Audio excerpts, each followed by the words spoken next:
There are heroes and there are legends. Heroes come and go. Legends never die. We usually say that you cannot become a legend before death. These are living legends. If the legends fall silent, who will teach the children of our ways? Sun Coaches Podcast, Season 5, brought to you by Titan Sensor, is proud to present The Legends.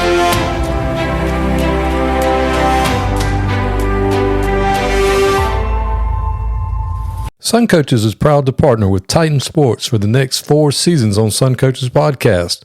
Titan GPS delivers technological superiority and improved player performance through wearable GPS made for high school football and strength and conditioning.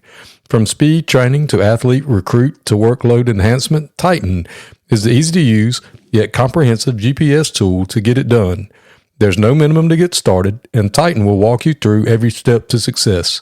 Message us on X at Titan Sensor to learn more and get in touch. Welcome to Sun Coaches Podcast, Season 5, and our guest today just got named, elected, nominated into the National High School Football Hall of Fame and has done something that no other coach in the state of Georgia has ever done, and that's win a state championship at 3 different high schools.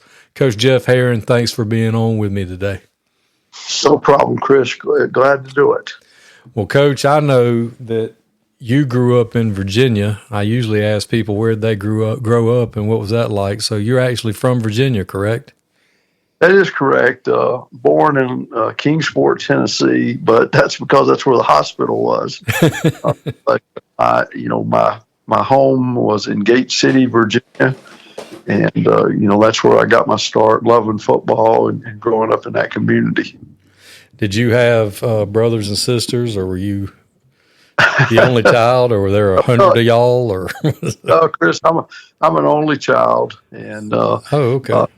My mom had some difficulty and had some miscarriages before I was born, and so they just they didn't really try after they had me, I guess, but that has its advantages, has its disadvantages, I guess. I had a really good childhood, good parents, and I can't complain at all about any of that. So when you grew up playing sports in school, did you play everything or did you just play football?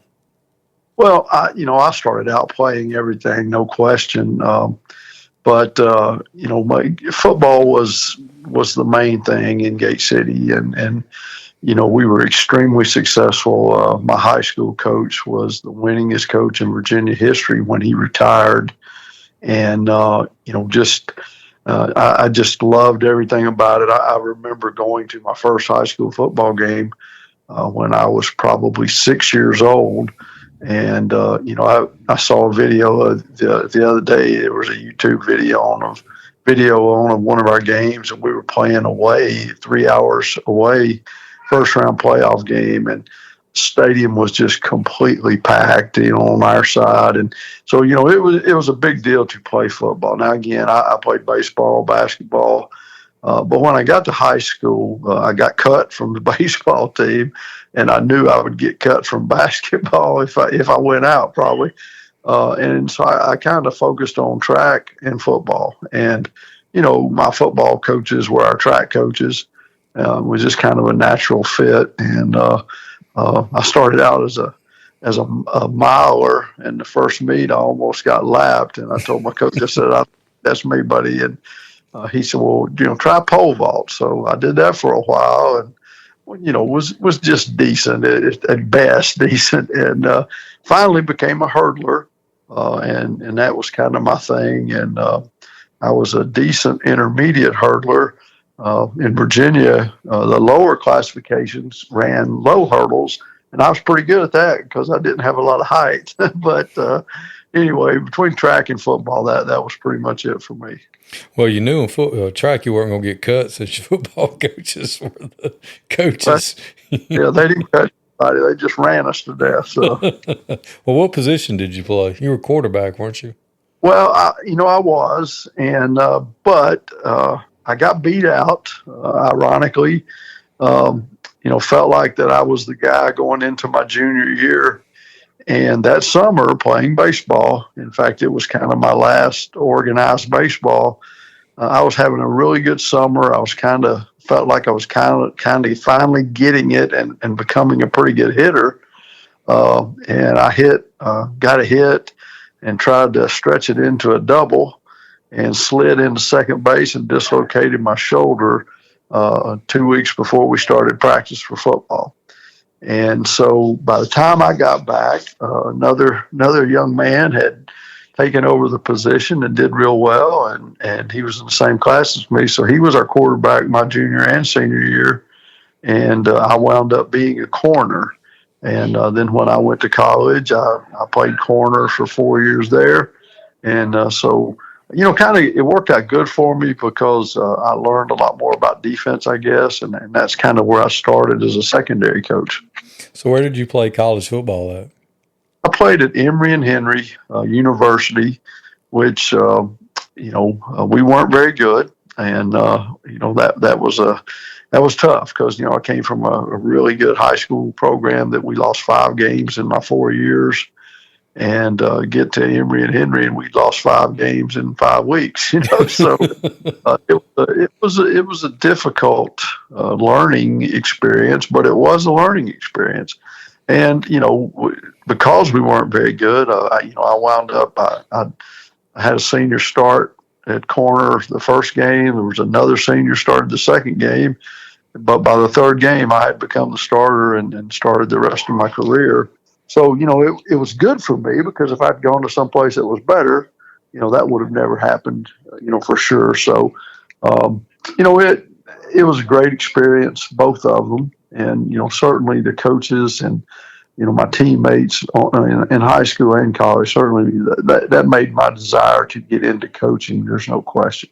Yeah, I was about to ask. I ask people all the time when they went to college, did they know they were going to coach, or did they go to be an accountant and just got in the wrong line? Well, I did a podcast a few nights ago, and my son, one of my sons, afterwards, he goes, "You tell them about how you wanted to be a pharmacist." And I said, "Well, no, I left that part out, I guess." But since you asked, when I went to Emory, I wanted to. I wanted to be a pharmacist, so I was in the pre-med program. And that didn't go real well. And, after almost flunking out my freshman year, I said, I love coaching that part. I want to do that. And so I decided. I had a great history teacher my freshman year in college. And I said, that's what I want to do. I want to teach history. I love it. That's what I want to do. And then somewhere along the line, I decided that I would enjoy being in the gym playing more than I would in the classroom. And so I switched to PE. But I knew I wanted to coach. I knew that from my freshman year in college on. I was convinced that's what I wanted to do. So what was your first job out of college? Well, when I graduated, I told this story the other night, I wanted to be a college football coach. And that was, I loved Bear Bryant. I loved Woody Hayes. That was just, back in those days, the teams that were always winning, that's who I was pulling for, seemed like. But, that's what I wanted to do. And so I must have written over Christmas break, my senior year in college. I probably, wrote 200 letters and sent them to every college that I could think of. And got 0 responses. Nobody replied back. And but when I went back after Christmas, there was a coach on our staff. He'd only been there that 1 year. But, I was telling one of my coaches, I said, I really want to get into college, but I don't know how. And the guy said, well, he said, you can become a graduate assistant somewhere. And I said, I know, I've been writing these letters, but nobody's, giving me that opportunity. He goes, well, I know somebody. And he called Tennessee Tech, where he had coached recently, and set up an interview for me. And I drove down and interviewed with the head coach. And, it wasn't much of an interview. There was a coach on their staff that had played at Emory and Henry and several years earlier. But they just kind of took me in the first day I got there, and he nicknamed me the Virginian from the Western TV. And he said, "Yeah, you want to do it? We'll hire you." And I think I made Chris. I think my paycheck was $145 a month, and needless to say, I had to take a loan out just to pay my rent while I was there. But they were paying for my graduate school, and so anyway, I go to Tennessee Tech, and my main two jobs were I ran the scout team. I ran the offensive scout team for them. But other than that, the only things I really did was I went to swap film where we had to drive. I'd get in a car and I'd drive. I'd drive to the Nashville airport and get films as they came off a plane, drive up the mountain, whatever. And, did that and went and got lunch every day. And that was about the extent of my coaching that year. But ironically, my head coach, a guy named Don Wade, his son Clint was a high school coach in Georgia for a long time, good friend. But Coach Wade was really good. But he and the AD did not agree. They didn't want him to recruit out of the state of Tennessee. Well, there's not that many great players in Tennessee, to go around. And so there was some bad blood there. And he wound up getting let go right after our last game of the season. And, that night, now that shook me because I remember we were sitting down there on Sunday night waiting on Coach Wade to come in. He told us we were going to meet, and everybody's just sitting around wondering what's going on. He walks in, and, I don't want to cuss here, but I'll tell you exactly what he said. He goes, they told me that they wanted me to resign, and I told them I wasn't. I said, if you want me to resign, you're going to have to fire me. And said the AD said, okay, you're fired. And so I remember when he told that, the other coaches sitting in that little small cramped area that we had, just the look on their faces, I didn't know what it meant, but most of them had been there with him, and he'd been there 16 years, and most of them had been there with him the whole time. And all of a sudden, they were just out of jobs, and most of them never worked again in coaching. So, that kind of shook me up. And, I still wanted to be a college coach. And they hired a new guy, and his name was Gary Darnell. He came from Kansas State. Well, I waited 3 weeks to see the man, and they wouldn't let me in. He wouldn't see me, whatever you want to call it. But 3 weeks, I went every day to his office. And I'd just sit there, and they would finally say, well, he can't see you today.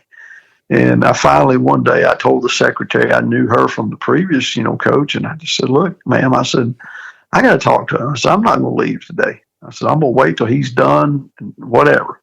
And so I got in to see him. And he just looked up at me when I walked in. He was writing on his desk, and he just glanced up, and he goes, what position you play? I said, well, sir, I don't play a position. I was a grad assistant last year, and, I'd like to do that again. And he looked at me again. He goes, I got my own people.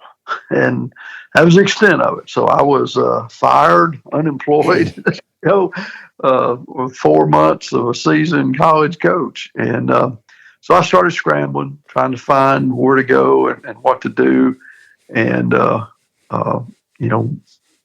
I had some options to go to some colleges, but one of them was in Vermont. One of them was living in a dorm in Maryville, and I just, those didn't sound great. And so I was going to go back to my hometown, to that area, and take a high school job. And I'm in the gym playing basketball, and Jimmy Dorsey, who had gone to Tennessee Tech, played football there, he walked in with one of my professors, and they called me over. And I'm sweating like crazy, everything. And I go over, and Jimmy introduces himself, and he said, I'm up here looking for coaches. And he said, Dr. Johnston here says you would be a good one for me. And he goes, I want to know if you'd be willing to come and talk to my principal in a few minutes.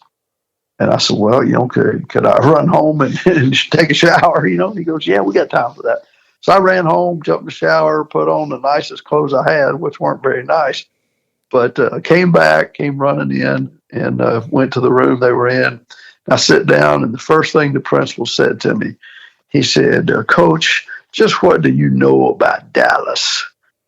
And I literally looked at him, and I looked at Jimmy, and I said, I thought you guys were from Georgia. I said, I'm not really interested in moving to Texas. And they both started laughing, and one thing led to another, and I wound up joining Coach Dorsey's staff at Paulding County High School in Dallas, Georgia, in the fall of 1983. I guess was my first year.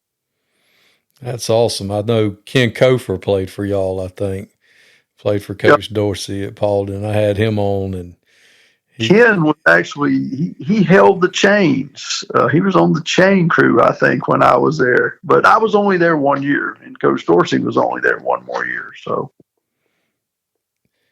where did you go after that? Well, Coach Dorsey, he got offered the job at McEachern. Right. I don't know if he'd want me telling this, but they offered it to Ray Broadway first. I don't know if you remember that name. But I love Coach Broadway, and the crowd goes wild. Yeah, and so they offered it to Coach Broadway, and Coach Broadway eventually, turned it down because McEachern was really bad. And so then they offered it to Coach Dorsey, but he knew he was the second choice. Well, he didn't want to go. His pride was telling him not to go. And I was looking at their facilities, compared to Paulding County, and it was closer to where he and I both lived. And I rode to school with him every day. And so I just kept trying my best to talk him into going. And eventually he did. And he asked me to come with him. And he couldn't talk anybody that was any good into going with him. And wound up asking me to be his defensive coordinator. And I said, Coach, I don't know if I'm ready for that. He goes, well, I can teach it. And he did. And so I was there with him as an assistant for 5 years as his defensive coordinator. We had 5 great years and learned so much. I mean, he was great. I mean, Jimmy's like my second father. And he taught me so much. And then, 5 years later, I got the head coaching job at Walton High School. So that was your first head coaching job? It was. And what was that like? I always ask people because I know most of the time you guys say that your first head coaching job is like trying to drink out of a fire hydrant. Well, yeah, I was drowning for sure. But, I told this the other night. I am, this weekend when that Hall of Fame thing got announced, whatever, I talked to 4 different guys that were seniors on that team that reached out to me. And I am still close to a bunch of those I say kids, they're 40-year-old men now, or older, I guess. But they were so patient with me, and they were so willing to put up with my lack of knowledge. And, we got beat in the opening game by Brookwood, who was the North Georgia champions from the year before, back when we had a North and South champion. And we played Brookwood in the opening game and got beat. The second week, we played Wheeler in the opening game, or second game, and got beat. And so my career, I started 0-2. And then we won 2. And then the 5th game, and I know this story is going to be hard to believe, but we were playing Sprayberry at home, and we were up 20-7 and had the ball first and goal on the 4-yard line with 5 minutes left in the game. And we got beat 27-20. Oh, my goodness. Yeah, it was, the wheels came off the bus. And on top of that, we lost one of our best defensive players to a season-ending knee injury, a senior that night. And he was a defensive end. And on the other side, the other defensive end got in a car accident that night and, almost died, and, had really severe leg injury that got infected. And so he was in the hospital the rest of the season. And we were, not sure he was going to make it. And, it just, when that game was over, I remember just sitting up all night. And I was sitting on the stairs in our house that went to our upstairs bedroom, and my wife was asleep. And, when I got home from the game, I was walking up the steps and it was like I just almost collapsed. And I just sit there and I was just like, I mean, I'm a very religious person. But that night I questioned my faith. I was asking, God, why did you put me in this situation? I'm not any good at this. And I literally was just ready to give up coaching. I'd already decided at the end of the year that I was probably going to quit and go run a boat dock for my father-in-law in Tennessee. But we go to practice on Monday. It was awful. They were practicing terrible. I got mad and I told them to go home. I said, look, I can't coach you if you're not going to, yes, we blew it, but we can't, this can't be the way we end the year. I said, just go home. And I said, if you're serious, you come back tomorrow. Well, they came back the next day and those seniors just kind of took over and we won, 7 straight, got in the playoffs, beat Eric Zier and Marietta in the opening round of the playoffs. They were undefeated and it was a huge win, and then wound up getting beat the next week by Wheeler again. But that just kind of, that group of kids turned things around for me. But I was a terrible head coach that first year. You think you think you're ready for it, but there's just no way. The things that you run into. When we lost the first game, the parents had told me they were going to feed us on Sunday. It was tradition. They would bring food up when we had our coaches meeting. So we're all sitting around waiting, we'd met and we're waiting on the food and doesn't show up. And I called the lady that was in charge of it. And she said, well, you're not getting any food this week. I said, well, what's the deal? She goes, you didn't let my son run the ball enough. Oh my gosh. I mean, you're not prepared for those types of things. Those things don't, our quarterback, a young man named Keith Grunwald, who was a phenomenal player. Keith actually got drafted in the second round by the Detroit Tigers. He was a baseball, football guy. He had offers to go to college and play both, but he chose to go to North Carolina to play baseball. Then he got drafted in the second round and wound up, I think he stayed at North Carolina and then got in the minor leagues for a while. But anyway, that summer, Keith was going to play with East Cobb baseball. And, I didn't know any better. I didn't know who the kid was, how good he was, whatever. And his parents came in and told me, said, well, he won't be back until y'all have been practicing for 3 weeks and then he'll get back from the World Series, whatever. And I just looked at him. I said, well, that ain't going to work. I said, if he ain't here the first day of practice, he ain't going to play. And I look back at that now going, that might have been the stupidest thing ever came out of my mouth. But luckily, they had him there the first day of practice. And, I would never have done that later in my career. I just didn't know any better. And, Keith turned out to be great. And he called me the other day and, he was a heck of a player for us. But I almost made a major mistake right there. So that first year was definitely a learning experience. How long were you at Walton? Well, I was there 1 year. And, yeah, Chris, and that, it was one of the hardest decisions I ever made. And I look back at it, I don't know if it was a good decision, but, Jimmy had done a fantastic job at McEachern. Walton had been very good while we were at McEachern, other Cobb County teams, but nobody had ever won a state championship. And I remember telling my wife and telling Jimmy, I was like, I don't think a Cobb County team can ever win a state championship. And Cedar Shoals offered me that position. I applied as a joke.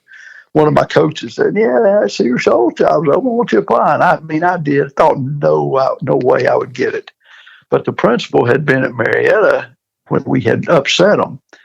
And so I wound up getting the job, really, because nobody else wanted it, because they'd have to forfeit every game the year before, and it was a mess. But I did it because I thought my chances of winning the state championship would be better at Cedar Shoals than they would be at Walton.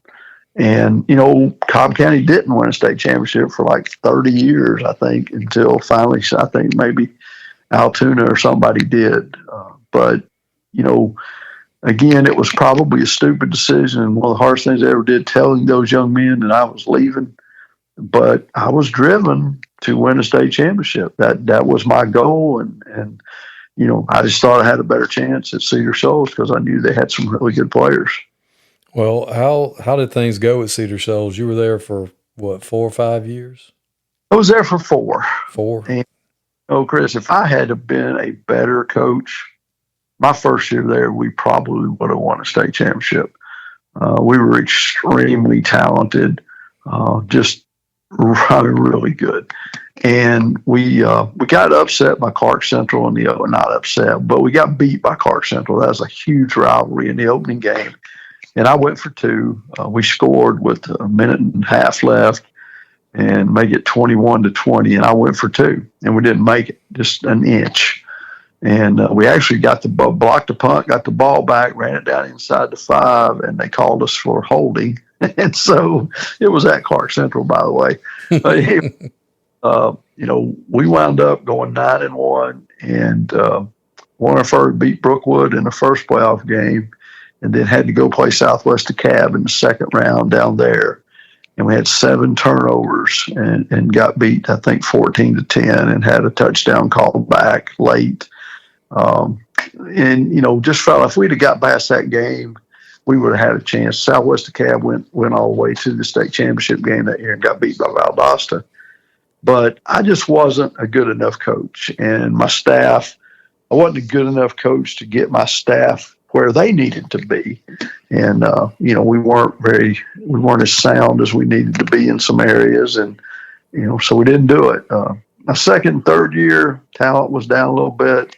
But my fourth year there, we had another really good football team. And we cruised through the regular season. And we lost at Valdosta. That was our only loss that year. And we lost at Valdosta, and it was 14-10. They scored very, very late. And, got some, they practically mugged our defensive end the whole last drive, and it was all on their sideline. I still remember asking Coach Hyder after the game, I said, Coach, that last drive, I think it was like a 15-play drive.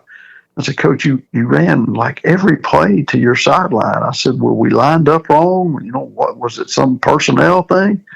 He looked at me, kind of smiled. He said, no, Jeff, he goes, I just think that referee on our sidelines is a lot less likely to call something than the one on your. And I took that with me in my career, because if it ever got nut cutting time, we were going to run it into our sideline. But anyway, we're 9-1. And we don't play exceptionally well the first round and got a tough opponent. We got beat by South Gwinnett 24-21, and threw a pass on 4th and goal and hit the kid in the end zone in the hands. And he was a freshman, great player, great kid, but he dropped it. And would have won the game with about 20 seconds to go. And they go on and played Dunwoody for the state championship a few weeks later. So we didn't get it done, but, we had some good years. And those kids, the Walton kids, Walton was a very East Cobb back in those days, extremely,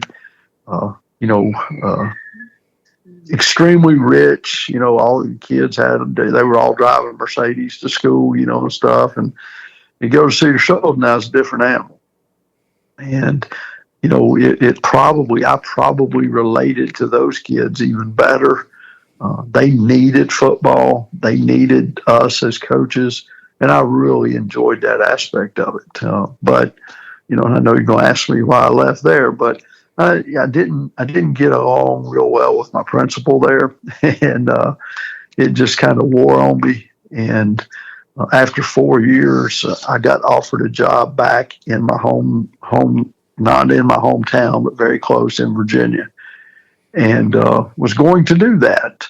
And actually accepted the job, moved up there. We rented a house. I taught summer school, took them to camp that summer.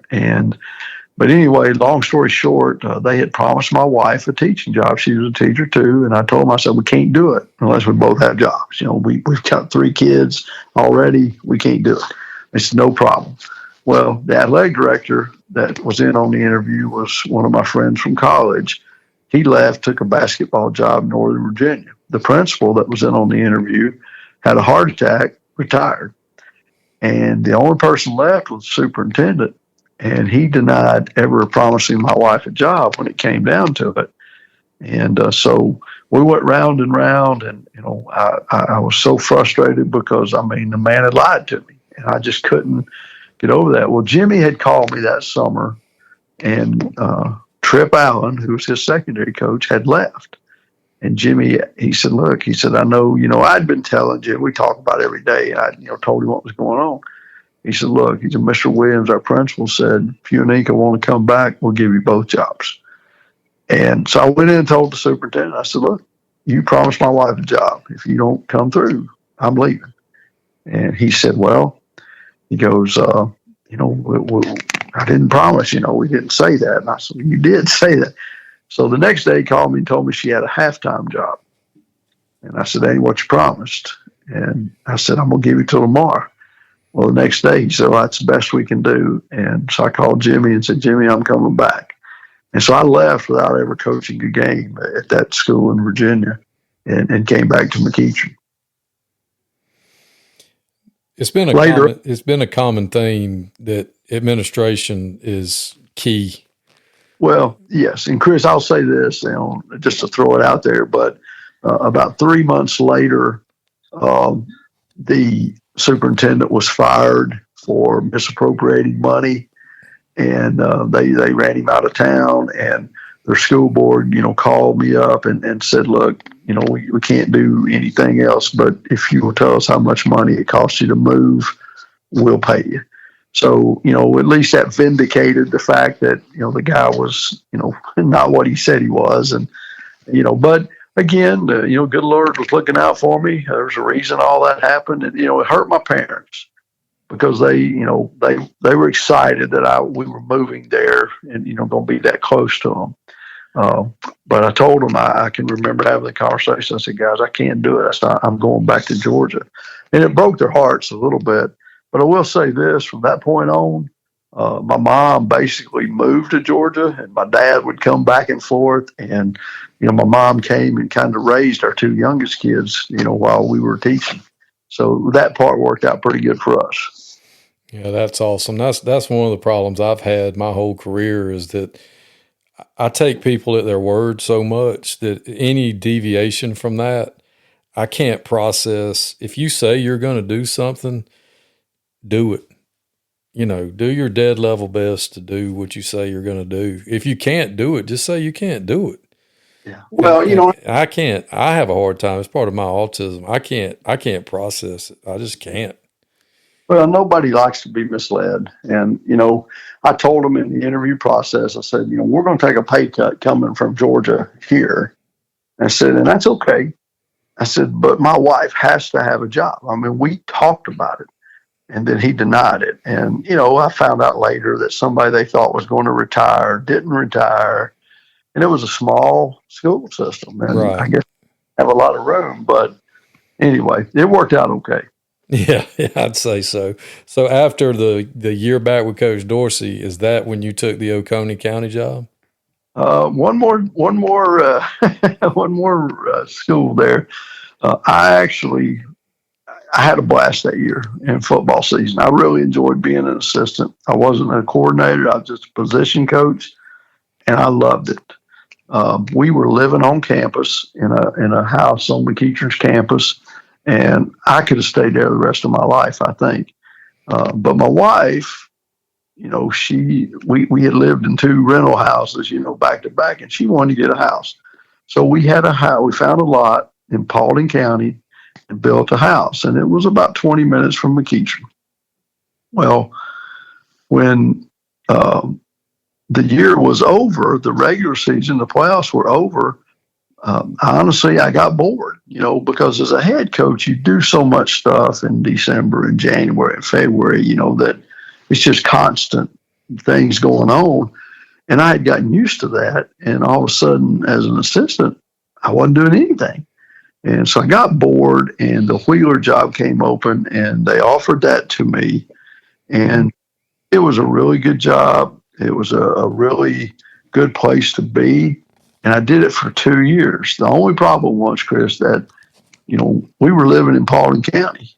And from where we lived in Hiram to Wheeler, the best I ever made it at 4 o'clock in the morning one time was 45 minutes. Mm-hmm. And, it was taking me an hour or more, coming and going. And we had three young kids.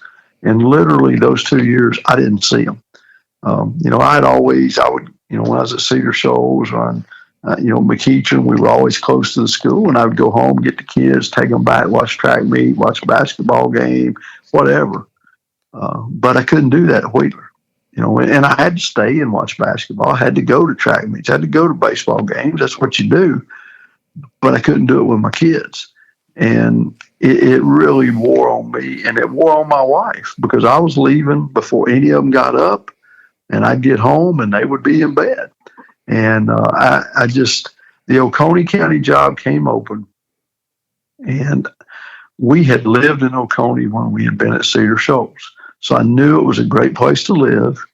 And, I didn't know a lot about the school. They weren't very good in football. And, when I went and talked to them, I kind of got the feeling that they really didn't care, but I told my wife, I said, we're going to make this move because of family. I've made every other move because of football. We're going to make this move because of family. And again, I guess the good Lord looking out for me. It turned out to be one of the best moves ever for me. And we moved there, and I guess my first season was 97. I was at Oconee 97, 98, and 99. And, first year, they had won 8 games in the previous 4 years total. And the first year we went 8-4. And I still don't know how, but we put the wing tee in. They took to it. It was really good. We played a real aggressive style of defense, and somehow we wound up winning 8 games, getting beat by Marist and Coach Chadwick actually in the second round. And next year we go 10-2. We lost to Stevens County in the regular season and won our first playoff game, and then got beat in the second round again at Dalton.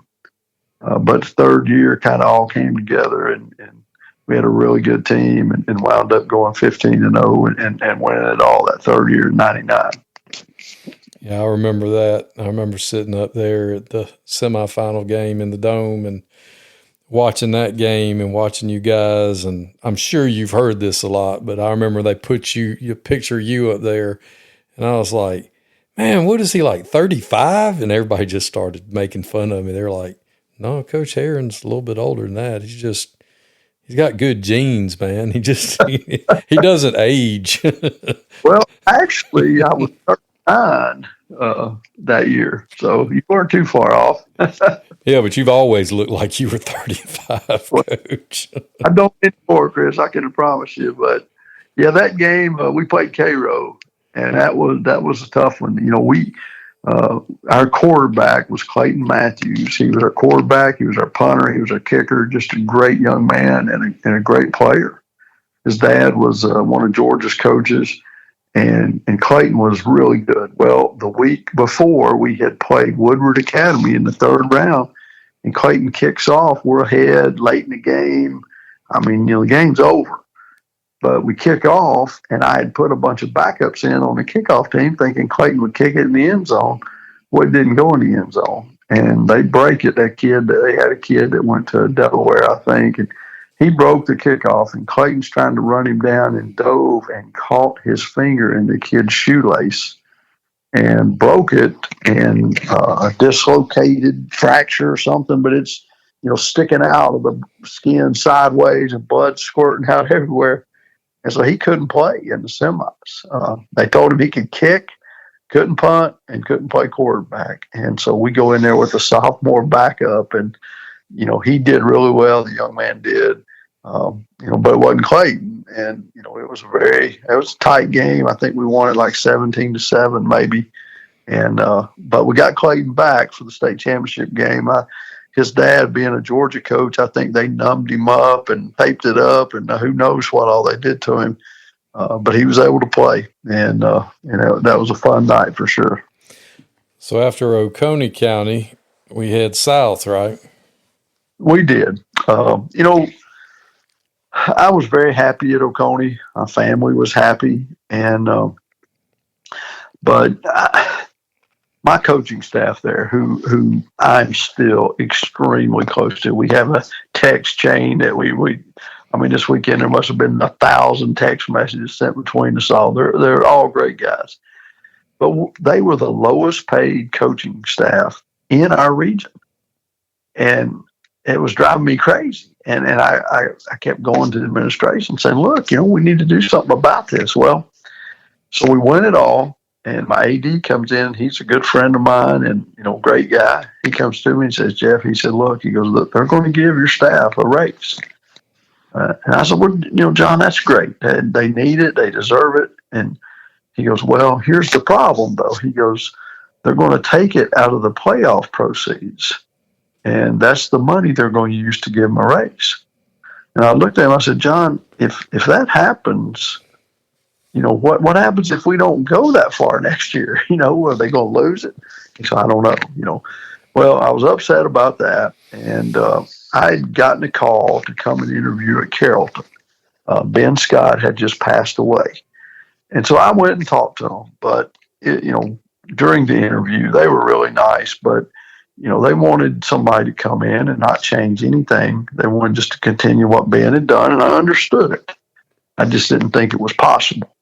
And so I just, I wasn't interested, told them that during the interview once, I found all that out. So I came back. I was ready to stay at Oconee County, but I get a letter a couple of days later. It was in my mailbox and was from our superintendent, and he was an acting superintendent. And I found out later he had some serious health issues, and maybe that had something to do with it. But it was a really scathing letter about me going and interviewing someplace where he thought I'd agreed to stay there because they gave our assistants a raise, and it really upset me. I'm not going to lie. In fact, I still have it. I've never gotten rid of it because I was so upset when I read it and some of the things he said and things. So anyway, I called my wife that day and I said, look, I don't know if we're going to go to Carrollton, but we're going somewhere. And I said, I'm not staying here now. And literally the next day, I get an envelope in the mail, and it was from Camden County. And I found out later the AD at Camden had sent it to everybody that had played in the state championships. And it was, telling about the school and, all the things they had to offer and where it was at and everything. So I told my wife, I said, look, let's go see. I said, it's on the, they got a beach, let's go. Found out they really didn't have a beach in Camden, but just a river. But I said, we'll have a good time. We'll just go see. And we drove down, and I was just so impressed. The stadium, when I pulled up to the stadium, I probably would have paid them to have coached here because it was this huge, everything they said during the interview process, all the things that I'd had to fight so hard for at Oconee County, like getting kids in the weight room and getting the coaches money and, all that. It was just night and day difference. And so, I really didn't want to go. I really didn't want to go.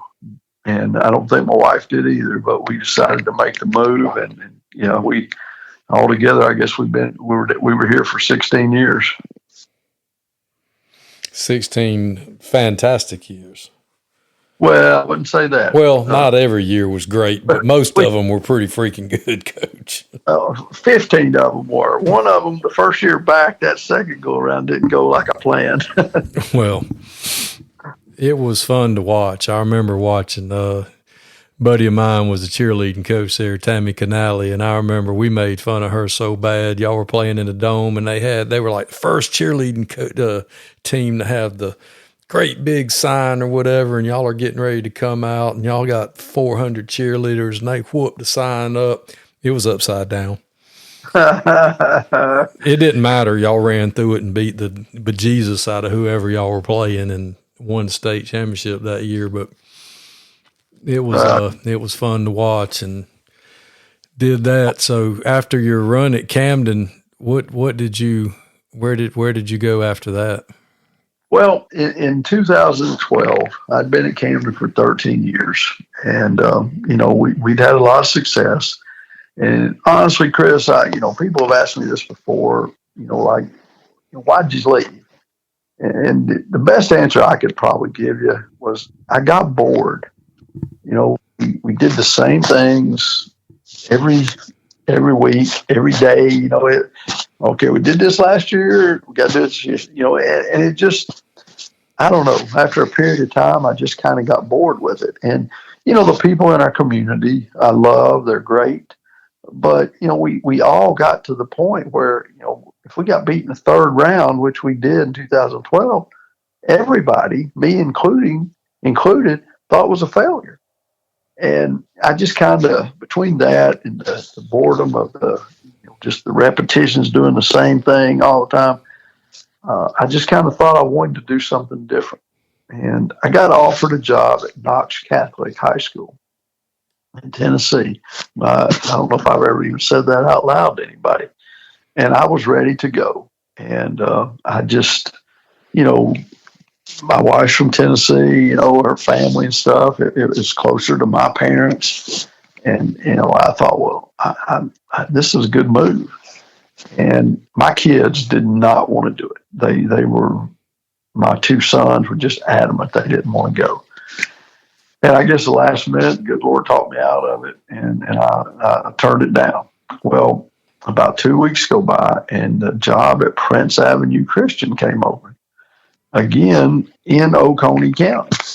And, Prince was good. And I sent the athletic director an email.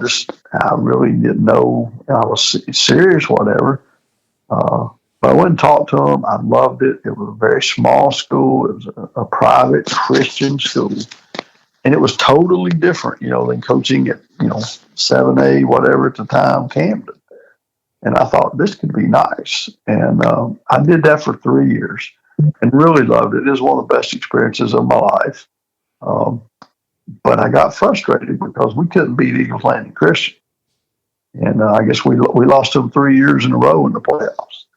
And, it was tough because I felt like they probably had more resources. They had more students. They had more athletes. They had more financial aid. And I talked to our administration about it. And, I didn't think they wanted really to change anything. And in the meantime, I got called by Grayson. And they wanted me to come and talk with them. And, I'm sitting there thinking, well, I thought I was just going to ride off into the sunset here at Prince Avenue. But maybe I need to jump back up on that bull and try to hang on for 8 more seconds, And so I literally turned that Grayson job down 3 times. One of the times because they told me they didn't want to run the wing T. And I was like, well, I ain't your guy, But then they convinced me the players that they had, and we could run pretty much anything, we'd probably be okay. But I didn't think it was a good fit. But I knew that they had a really good chance to win the state championship. And once again, that appealed to me. And so I went there in 2016. And, it was a tough year. There had been some guys move in that were seniors. They had some guys move in when they were 9th graders. And then you had the guys that had been there all their life. And it was almost like 3 separate teams. And it was really the 9th game of the year, the 9th game of the year. We went to Hoover, Alabama, played on ESPN. And that was the first game that year that I felt like they really cared about winning and cared about playing with each other. Then the playoffs started, it continued, and we wound up winning it all. Had a great team. But it was a difficult job. Just going back from Prince Avenue back into that big of a fire, it was a tough year. But I guess ended all's well that ends well, I guess. So that summed up my Georgia stuff there. And, I wasn't sure. I told my wife at Christmas that I was going to retire. I said, look, I'm, because this was a tough year. We won it. I think it's the right time. I'm going to get out of it. So I had kind of made up my mind at Christmas I was going to quit. And when we got back in school, the kids were getting after it in the weight room. The younger kids, I kind of felt like were more mine. And so I about decided I was going to stay. And I got a call from T.L. Hanna in South Carolina. And the principal and the superintendent at T.L. Hanna were retired Georgia guys. And they asked me to come talk with them, and I did, and just fell in love with the place. And so I went over there for 2 years, and we had 2 really good years. They had struggled, and get there, and heck, the first year we go 11-1 and get beat in the second round by a team we had beaten 42-3 in the regular season. That wasn't fun. But the next year we made it to the state championship game and went 14-1. But unfortunately got beat by Dutch Fork in the state championship game. So after that, I found out during that season, the last year in South Carolina at Hanna in 18, I found out that there was a strong possibility that I had prostate cancer. And so when the season was over, I went through spring practice, was doing everything, and I was still having some symptoms, and I was kind of, I was worried, I can't lie. And so I told my wife, I said, I think I need to get out, let's travel, let's do some things here. I don't know what's going to happen with my health. And so I literally, I retired again and did not coach anywhere in 2019. What was the prognosis? I mean, how did all of that work out? Well, like I said, I didn't coach in 2019, but I was kind of miserable. I was bored. I went to 9 different high school games that season just to watch. But in the fall, I don't know, sometime in October, I was diagnosed for sure with prostate cancer. And, it had gotten pretty bad, which was frustrating because I'd gone in a year before and, 6 months appointment, still having symptoms. Guy says, well, and I think you're okay. We'll see you in 6 more months. Well, 6 more months, it was full blown. And so I wound up having to have surgery in December. And then they told me that I was going to have to go through radiation treatments. So that January, a job came open at Tennessee Tech. We had a house in Tennessee that, our kind of plan was to always move back there. And I told my wife, I said, I might have to go through this radiation. There's a cancer center right beside Tennessee Tech's campus. And I said, I think I would be better off if I was coaching and not sitting around worried about it. And so, I got back in it at Tennessee Tech. And unfortunately, a couple months later, COVID hit.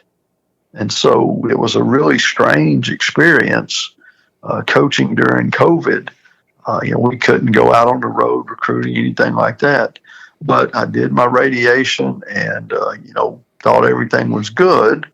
But after 2 years of the college stuff and, really it was a year and a half when it was all said and done. But, I missed being a head coach, and the Camden job came open again, and they called and said, look, you interested in coming back? And, I thought, well, if I'm going to do this, I believe I'd rather be a head coach again. And so in 2021, I coached in the spring at Tennessee Tech. We had 7 games because of COVID. We had a spring season. And I told them, I said, I can't leave until our season's over. And so I finished the season at Tennessee Tech, and we got home on a Saturday night, and on Sunday morning I was driving to Camden to come back for my second stint. And as you said, that didn't go too good. Well, that 2021, it was a tough year. That summer, I was having some more symptoms again. And so it wound up, my cancer had returned. It had spread and what they call metastasized. And, they told me, well, unfortunately, when that happens, they said, we can't cure you. He said, we can treat it, and we got a lot of ways to treat it, but we can't ever cure it once it spreads. And, that was just, that happened about the third week of the season, I guess. And, I wound up, I had 6 surgical procedures during the season. And I, was on all kinds of medication, everything else. And it was really a struggle for me physically and mentally. And I think our kids and our coaches, it wore on them. They didn't know all the details, but they knew something was up. And we wound up going 4-7, and my only losing season as a head coach.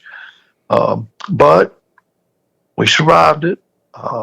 The treatments that they were doing started working, and I have slowly improved and gotten better physically. When you have a cancer diagnosis, you don't ever get to relax. That's over with, because every time something on you hurts, you're scared to death. It's the cancer. So you don't get to relax, but I have improved, and, all my stuff's been good in the last 2 years. And we got, the second year at Camden, we won 8 games, won a home playoff game for the first time since I'd left. We won a home playoff game. And then the next year, my last year, we made it to the semifinals. And ironically, my last game coaching was at Raider Valley against Walton, and that had been where my first game as a head coach had occurred. So kind of made a full circle there, and we got beat in the semis, but certainly felt like we did turn it around. Took 3 years, but we got it done. Let me ask you this: for somebody that's had just the level of success that you've had at so many different places, your philosophy. There's obviously a method to the madness. When you go in somewhere, what do you do? I know each situation is different, but you must have a blueprint that you use to go in and say, all right, we got to do this first. We got to get this right. And then the next step is this. What is that for you? Chris, you probably know that already. I know, because you worked with some guys that I worked with, and I never deviated from the plan. It was always the same, that, we were going to try to be great on defense and special teams. We weren't going to beat ourselves offensively. But I always tell guys that when you become a head coach, the most important thing you've got to do is you got to win the kids over. And once you've won the kids over, then you start working on your staff. And once you get your staff halfway, on your side, then you reach out to the faculty and the community. But it's got to start with those young men, and you've got to get them believing. Football's not a very complicated game. It's just that some people believe they're really good at it, and some people don't. And if you can get them to think they are, if you can get them to play better than they think they can, to play for each other, then I think you can have success. So, I don't know. My philosophy, I've done different things on defense, and I've actually done some different things on offense. A lot of people don't want to believe that, but we always tweaked what we were doing based on our personnel. But I was a very, I believed in a strong running game. I believed in controlling the clock, and I believed you had to run the ball and you had to stop the run to be successful. And I still believe those things, and I still think that's true even in the NFL, college, whatever. The game's changed, and everybody thinks, you got to throw it around every play or whatever. But when it comes down to it, this time of year, always in the playoffs in high school football, and the weather's not great, I think it still comes down to who can run the ball the best and who can stop the run the best. And so that was kind of my football philosophy. But my overall philosophy, and like anything else, I tried to treat the kids right. I try to earn their respect. They didn't necessarily like me, but I felt like, if I did things right, I could get them to respect me. And, hire good coaches, let them coach, and, just do the right things. But, people talk about culture and all this, but, we worked hard. I don't know really what culture is, but I knew we worked hard. I put a lot of demands on our players and our coaches, but I expected a lot out of them. I expected a lot out of myself. And, I think, you do that, kids notice it. I thought our weight room, I learned early on that the quickest way to success was to get better in the weight room. So we always really believed in that. And, it was a formula that worked well for us. What are some things, as somebody that coached for 4 decades in the state of Georgia, you've seen, God knows, you've probably forgotten more than most people have seen. What are some things you've seen change with the game in the state of Georgia at the high school level that you just ain't really a big fan of? Well, for about 37 of those years, probably, I didn't see much that bothered me. But, here lately, Chris, the transfers, the kids and families moving, and, I always felt like at Camden County and other places I coached back in the day, but I felt like at Camden County that our kids played for our school. They played for our community. They played for their families. It meant something to play for Camden County. I felt like in Metro Atlanta when I was up there, later in my career that, you saw kids move around a whole lot more, and it wasn't necessarily about playing for their hometown. And even when I was at Grayson, I didn't feel like some of our kids had any allegiance to the community of Grayson. And that bothered me. But unfortunately, it has become the way of football. And it's not just high school, it's college too these days. And, high school kids see all the transfers in college, and all of a sudden, that's become the in vogue thing to do. And I mean, you can go on social media and you'll see kids posting about, I'm taking my talents to this so-and-so school, next year. I miss the days where, the community you grew up in, the friends you had from elementary school on up, those are the guys you lived and died with on Friday nights. And that's the way it was for me in my hometown. And, I miss those days. And we had that for a long time at Camden County. But, it's changed. It's changed at Camden County. And, there's kids move in and kids move out. And it's just parents have become more mobile. And again, I get the fact that every parent wants what's best for their kid. I understand that. But I heard Nick Saban say on his podcast there, I listened to a few days ago, that, NFL coaches were complaining to him about kids now and saying, they don't know how to face adversity. If something don't go right, they don't know how to handle it. And Coach Saban said, yeah, it happens to them in college. They just leave and go somewhere else. And, when I was coaching in Gwinnett County, that was the thing that really drove me nuts, is that, if a kid wasn't starting for us, they were trying to transfer. There wasn't no, well, I'm a backup this year, but next year will be my turn, whatever. That's the biggest change I see. Kids can move and change schools. And, I'm not saying it's always a bad thing. My kids moved because I changed jobs. But I think growing up and playing for your hometown and your community, I miss it. Now, I don't mean that don't make it right, but I will say that I think that's the biggest change in high school football, and I miss it. And the skill level has changed drastically.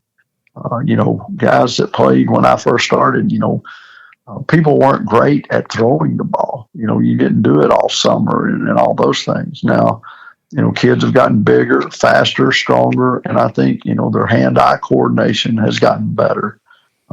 It's a whole lot better than back when I played. All right, now my favorite question. My favorite question to ask the legends, and some of y'all don't like it, but I don't care. I'm going to ask it anyway. Who were some of your favorite coaches to compete against, whether it was you just enjoyed beating the snot out of them or you just enjoyed competing against them because they were your buddies and Like guys that you just enjoyed coaching against over the years? Well, my answer is easy because it was always the guys that I had looked up to and admired and idolized when I was a young coach before I became a head coach. Um, when I went to Cedar Shoals, one of the best things that ever happened to me in my entire career was I had to compete with Billy Henderson. Oh, And that's awesome. if there's young guys out there that don't know who Billy Henderson is, he's got some books out that he wrote that you need to read one of them. His story is unbelievable. He was a star baseball, football player at Georgia. He played in a Connie Mack league or something team and was coached by Babe Ruth at one point. So, but Billy Henderson was absolutely the best I had ever seen at promoting a program. And Clark Central and Cedar Shoals are about 5 miles apart. Every day was a competition, every day. And Billy was kicking my rear end left and right. But I loved the man because after I realized, that I could learn so much from him, he started teaching me. And I'd go with him when we would play ninth grade and JV. I would go and sit with him, and he would have a notepad, and he would be writing down stuff that needed to be fixed. And I said, Coach, what are you writing down there? He said, Jeff, he goes, well, this kid's shirt tail's hanging out. They're not going to the bench when they come off the field like they're supposed to. This, little things. But I learned so much from Coach Henderson. Now, he beat us twice. We beat him twice. It was 2-2 those 4 years. But the education I got being around that man was, priceless. And, I competed against Nick Hyder twice. Lost both of those, by the way. But Nick was Coach Hyder. I can't call him Nick. I would never do that. Coach Hyder was a phenomenal human being. And, going to Valdosta and playing back in those days, man, that was something. And I really enjoyed that. And, I coached against Coach Chadwick, and that was a lesson learned right there, too. So, it seemed like the ones I enjoyed the most were the ones that beat us, probably. But I just got to watch them, and I tried to learn from them. And, those were the ones that Randy McPherson, that's one that, when he was at Lowndes and I was at Camden, man, we had some great battles, but his kids always acted right. His coaches always acted right. And those are the ones that I liked, where you knew they were going to play hard, they're going to hit you in the mouth, but, they probably help you up off the ground after they knocked you down. When the game was over, the coaches went out and shook hands and hugged, and, you went on about your business. There wasn't no foolishness. And those are the ones that, Coach Henderson, Coach Hyder, Randy. I mean, there's others. There's a lot of us because I've competed against a lot of guys. Yeah. Yes, you have. Those were some of the ones that just jumped out at me as soon as you said it. Well, besides your children, who are some of the guys that have gone on that have worked for you? Because now you've got your coaching tree that you're most proud of. Well, there's a ton of them. I know you can't. That puts you in a bad spot. But I mean, you've had so many guys. You don't want to. The last time that I think I counted it up, I had 28 guys as assistants that had become head coaches. It might have been a couple more now, but so I was very lucky. I don't say that like I did anything. I say it because I was very lucky to hire some really, really good people. And, Frank Stevens being one of them. I know you worked for Frank, and Frank no question, Frank's probably the hardest working coach I've ever had on my staff. And he was hard. He was hard to work with. He's very intense. I used to tell him, Frank, you're killing me. I said, man, I got to get up at 4:00 just to beat you to school, but I can't let you be the first one here. I said, sleep in or something. But he was relentless. That's the best word I could use to describe Frank in everything he did. But he's done a great job. A name we probably don't know, but George Quarles was an assistant of mine way, way back. And George wound up at Maryville High School in Tennessee and literally leads the nation in winning percentage for high school coaches. He has since gone on. He's actually coaching at Austin Peay now. And he wasn't with me a long time, but I knew he was special, and he did a phenomenal job. But there's so many. Byron Slack recently. Byron's doing a great job. Jason Tone, who replaced me. Jason's lounge, where you mentioned Milt Mill early. Jason was a Milt, guy. And Jason replaced me at TL Hanna. He was on my staff, replaced me there. He's done a phenomenal job.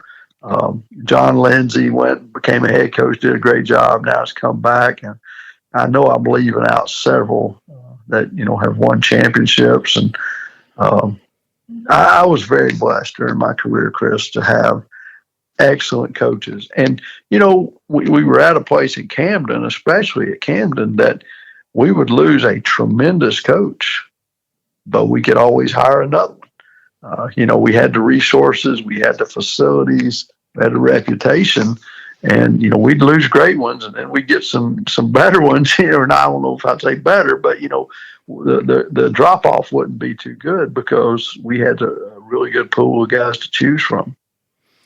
Well, Coach, it's been an honor and a privilege to get to talk to you, and just the getting to just sit here and listen to you tell your story, and I could sit here and listen to you tell stories about the wars and the battles and everything that you've done for coaches and the kids and the young men that you've affected, not just on the field but off the field, and the coaches that you've affected and the families and everything you've done for high school football, not only in the state of Georgia but in Tennessee, Virginia, South Carolina, just everywhere you've been. You've been a blessing to all of us, and I just really appreciate you taking the time to share that with us. Well, Chris, that's awful nice of you to say it. But I do want to say this, that good Lord's blessed me. I didn't know what I was doing when I started, but I learned from a lot of people. I copied a lot of people. I studied a lot of people. And I was so fortunate that I always seemed to have really good players, and I always seem to get lucky hiring coaches. And all the credit, any success I have had, you don't do anything in football by yourself. And having a great staff and having great players, that's why I'm getting to talk to you. It's not because of anything I did. It's because of what those kids and those other coaches did. And, I'd be remiss if I didn't say that. And I'm just so thankful that the good Lord put all those people in my life. Well, Coach, I sure do appreciate you, and I appreciate you taking the time to talk with us. No problem, Chris. I'm glad for the opportunity, and I've enjoyed talking to you. Thanks, Coach. Thank you.